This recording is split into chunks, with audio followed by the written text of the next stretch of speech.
somewhere in your life you were taught, either by role models or direct instruction, how to get attention, how to avoid situations you don't like, how to take back control of situations when they're out of your control. Somewhere you were taught that. And if you weren't, even as an adult, you are practicing something right now in your life to get better at it. That's the piece that our kids don't have.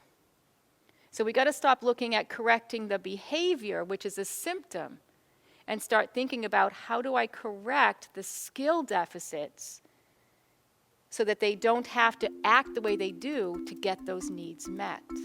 Thanks for watching, and I hope you found this video helpful. If you did, make sure to like and subscribe so you never miss another video.